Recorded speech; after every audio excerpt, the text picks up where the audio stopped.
So I'm going to be asking you a bunch of really tough questions about driving revenue. But that should be okay for you because you're a bank. Content for a financial institution, a little bit more sensitive than maybe a brand like Hasbro, or is it the same? Yeah, my goal, by the way, was to be in between Hasbro and Playboy, so I got half my way. You know, I mean, I think internally it's more challenging because you have people internally that, you know, consider the way we used to do things, and then, you know, you have obviously a whole different set of consumers and customers and prospects that are only going to listen to you if you speak a certain way. You know, I just think it's getting the ball rolling, and we'll talk a little bit about some of the challenges that we've had and how we've had some success. But I think the biggest, you know, hurdle for us was just getting started, right, and getting comfortable with the role that we as, you know, I say it internally, but I think we're the most regulated company in the world. You know, how do we be comfortable that we can take some risk and that actually is additive to our marketing strategy? So then how did you get started? I mean, let's start right from the beginning. Was it difficult to push through what you were trying to do to upper management, or were the challenges something completely different? I talked about it a little bit in the town hall. I mean, we've definitely reorganized a lot around what's the right structure for us. You know, I started in a digital team. We disbanded that team. I'm in the marketing organization, so work for the head of brand. And I think part of it was the organization 2 years ago wasn't ready for this, and now it is. The CMO before us, I say that, you know, kind of purposely, wasn't ready. The CEO now, Kristen, she has been a huge supporter. So like I said, I think a lot of the initial challenge was having the right people on your side, building the right standards and governance. We have an editorial board of all our CMOs that participates in at least a little bit of high-level planning, so it gets them invested into the process. You know, and it's been, you know, a really good learning experience for the organization and myself as well. Can you tell me a little bit, sort of, because I know this was a really big hot topic in the town hall. I mean, people almost came to blows. I was a little scared. Yeah. But who does your content? How does your newsroom work, and how is it structured? And do you work also with external partners to do it? Yeah, we definitely do. I mean, I think we really look at our internal employees and senior executives as thought leaders, and we try to push them to be more vocal and outward. So some of the platforms we have, which I'll walk through a little bit as well, you know, we try to get them to communicate and be more active, you know, think of themselves from a PR perspective. And then we also use outside creators. I mean, we think there's certain things and areas that we really don't have credibility around. So if we want to take a position in it, we have to go to freelancers and publishers and get them to participate in our creation process. So let's talk about the people you partner with, because I think you've sort of run the gamut from like influencers, like famous celebrities, to different kinds of people. So do you want to just tell maybe your favorite ones? Okay, so one of them is The Skim. So I'm not sure if people in the room are familiar with The Skim. How many people know The Skim? All right, you've got fans. Men too, right? It's okay to be a man and read The Skim. So we have a really close relationship with the folks that started The Skim. You know, they're two millennial women that came from NBC. They have a really great story. And so we've tried to tell their story on chase.com. We have a media relationship with them where a lot of our financial fitness content, which is about education, kind of debunking some of the issues that younger people have with understanding how to manage your finances. We've tried to push that through The Skim, and so it's been a really like a win-win relationship for us. We've learned a lot through them. We've connected with, you know, a new audience that obviously is important to us, and we've seen much more favorable brand, you know, kind of lift from folks that have read us through The Skim.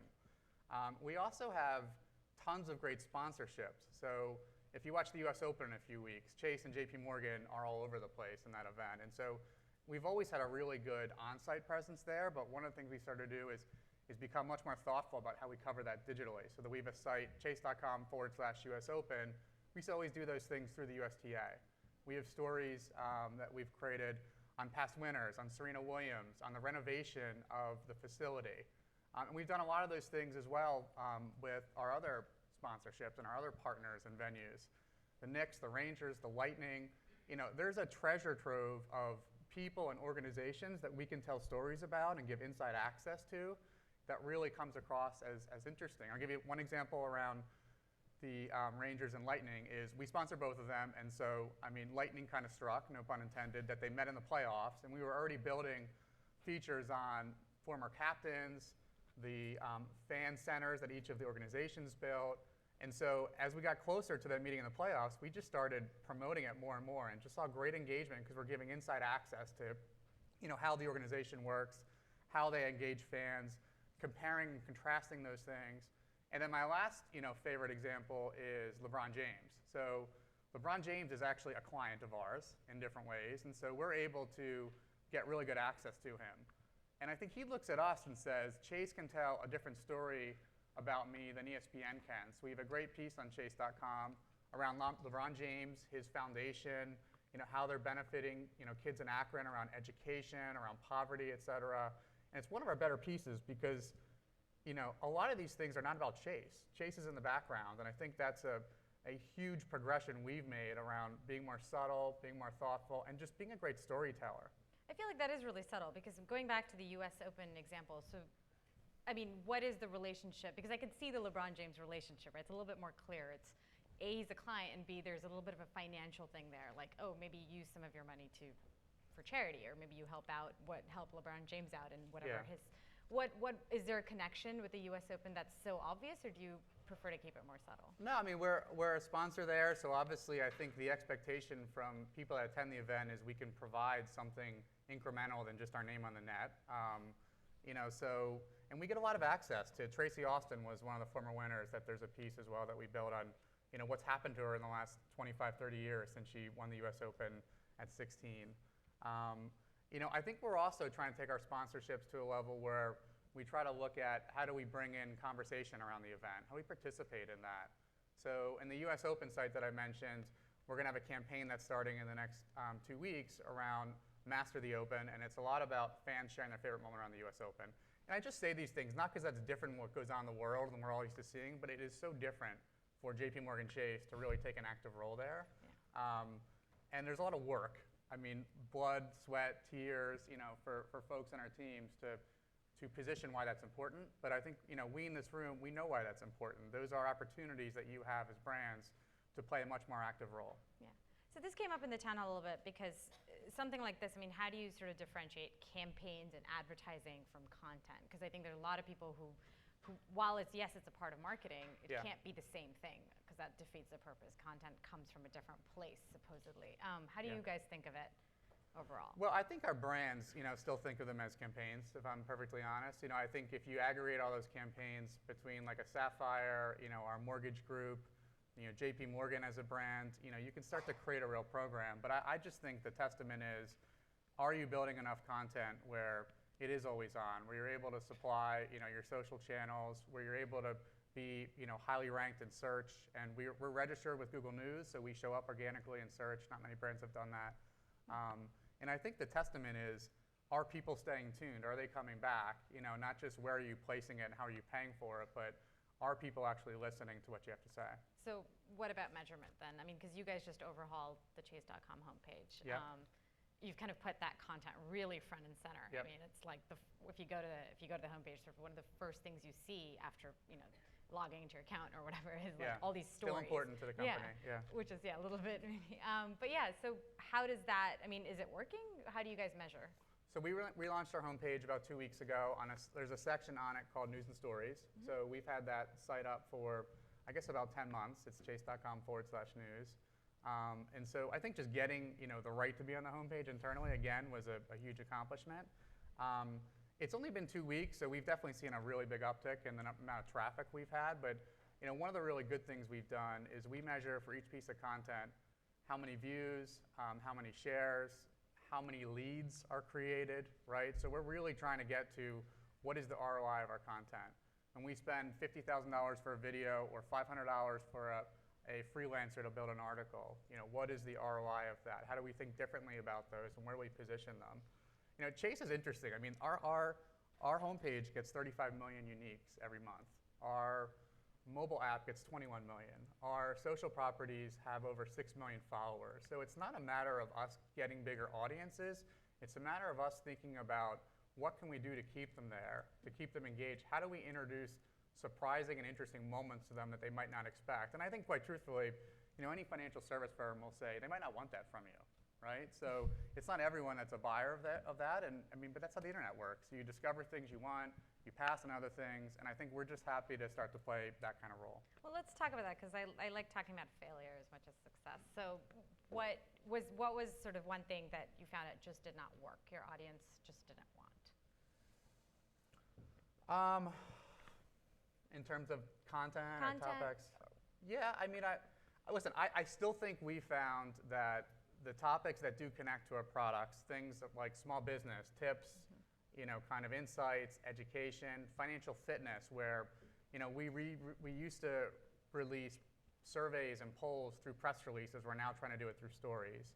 Those things still work well because I still think there's that behavior of people that follow and watch you to consider you in a certain way. So I'm not sure if it's a great failure, but I still think we're trying to test and learn into what topics work. But I mean, I love going to Cleveland and meeting LeBron James, so I'm excited to do those things.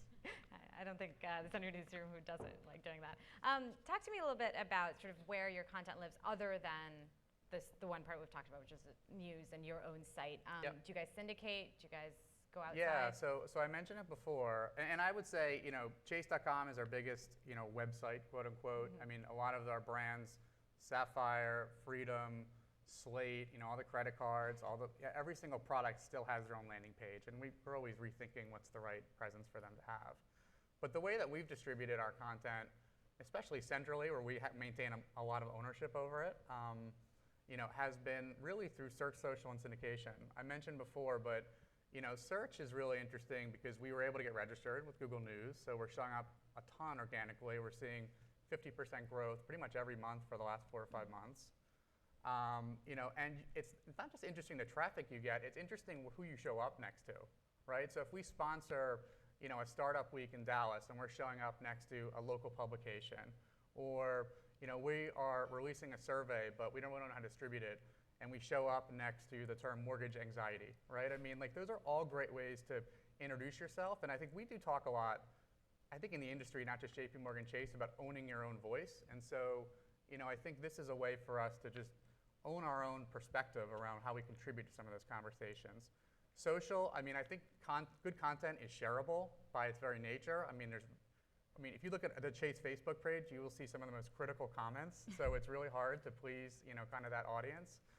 And then we're also trying to get a lot of the folks in PR to become internal ambassadors.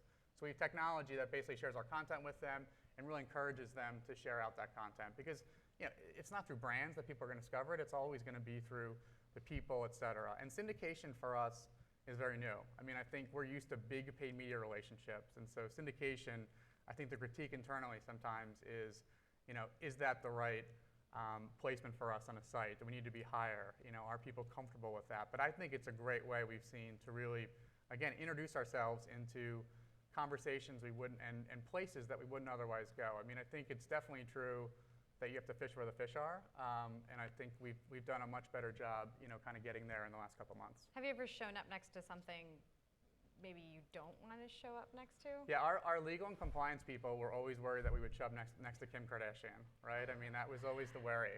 These days, you could do worse, I think. Right, and I mean, it is incredible. I mean, I think, the different syndication providers do varying jobs. I mean, they can't guarantee you're not going to show up to something like that or something. There's obviously way worse things than that, to be fair. But, I mean, I think that's you have to, and we do monitor that to some degree to see what we do show up because I think we're learning into that space.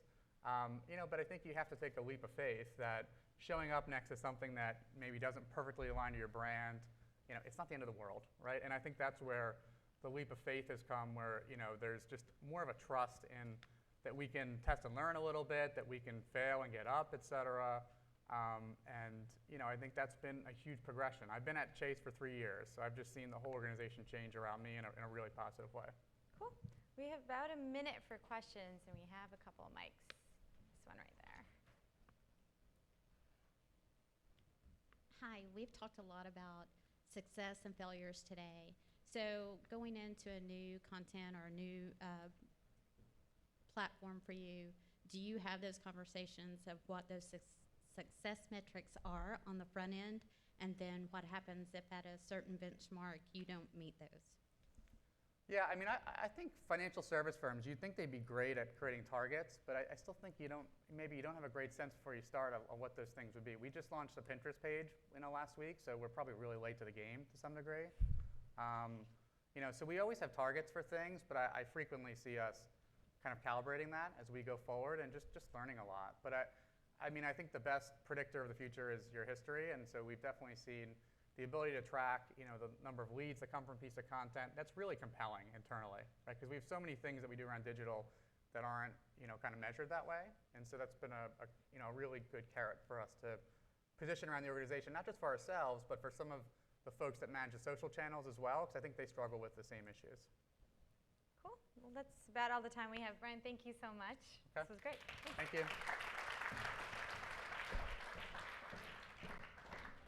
Okay.